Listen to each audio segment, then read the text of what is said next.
Rafe Cachadorian, a sweet kid with the attention span of a hummingbird on espresso, and the imagination of a Pixar studio, is busy drawing his dreams into a sketchbook. He's so deep into it, he doesn't even realize it's daytime until his alarm screams like it's being chased by a bee. That's when his imagination decides to go full Marvel. A two-headed doodle from his sketchbook leaps out, gains color like it's getting a Pixar upgrade, and promptly blows both its heads off, because why not?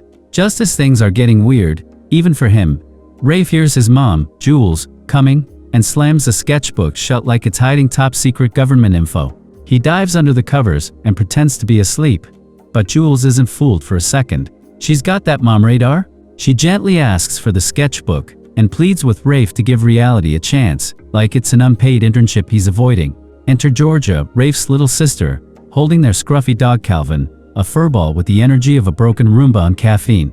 She barges in demanding breakfast, because she's a self-declared sous chef. Jules hurries everyone along because mornings are a full-contact sport in their household. But Georgia isn't here for patience.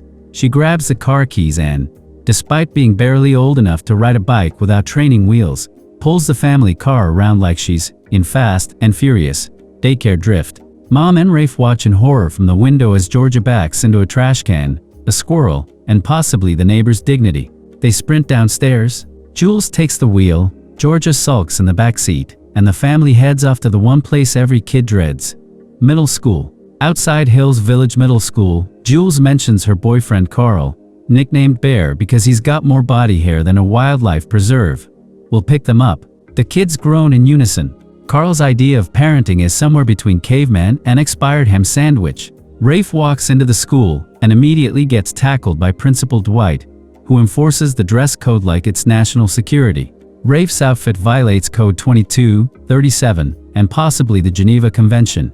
As Dwight yells, Leo, Rafe's imaginary best friend, and possibly the coolest hallucination ever, pops up and mocks Dwight's every move. Rafe tries not to laugh, but it's hard when your imaginary friend is doing a perfect Dwight impression in real time.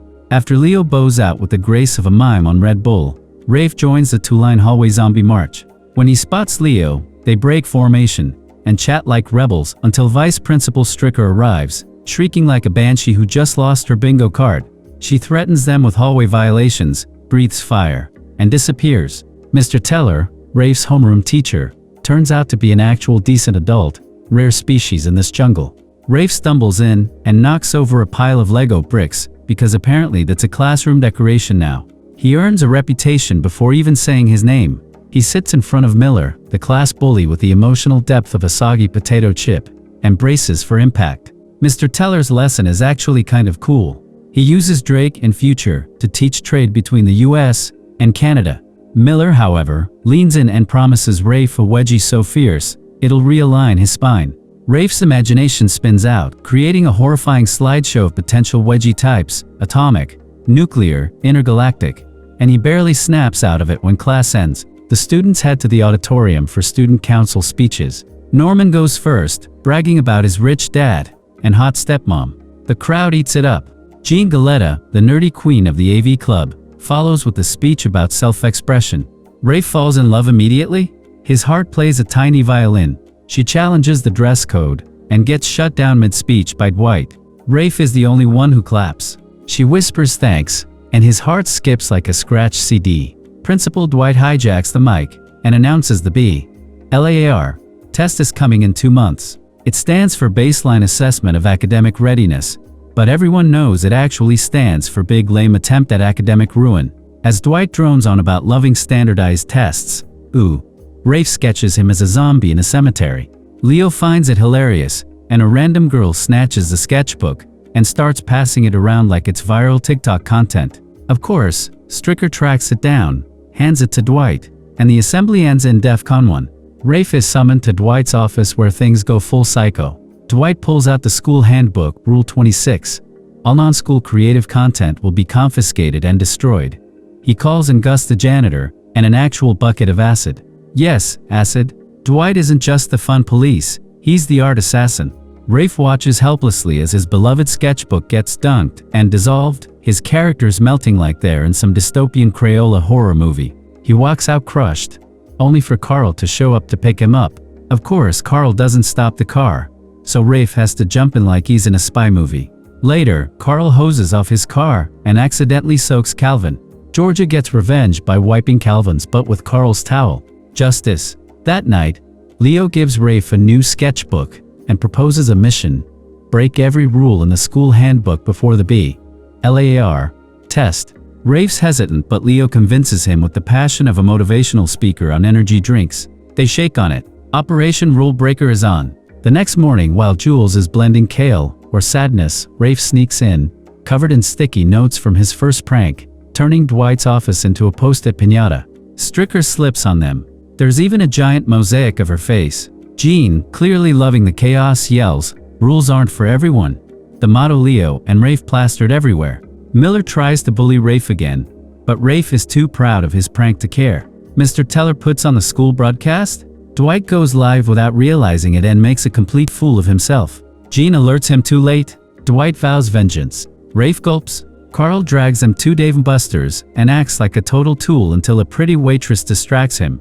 Rafe draws him as a literal bear and laughs his butt off when Leo finds Carl's credit card number scribbled on the back. "The universe wants us to buy sneakers," Leo says. Next prank. A fart machine in the school bell system. Every time the bell rings, so does a majestic symphony of farts. Beethoven would be proud. Rafe ticks another rule off the list. Then comes the purple dye prank. Rafe sneaks into Dwight's office and dyes his hat. Later, Dwight puts it on and looks like a grape that's seen some stuff.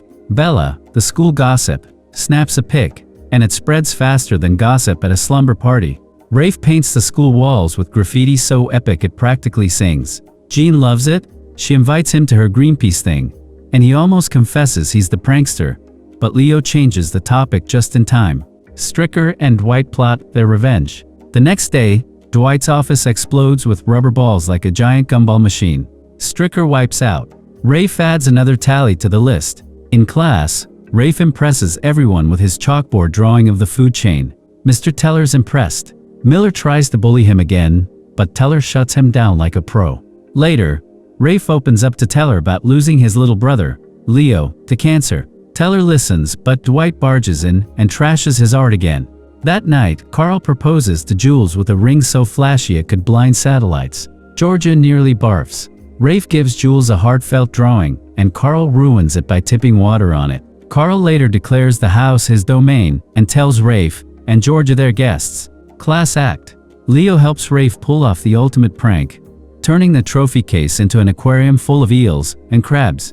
Dwight flips out.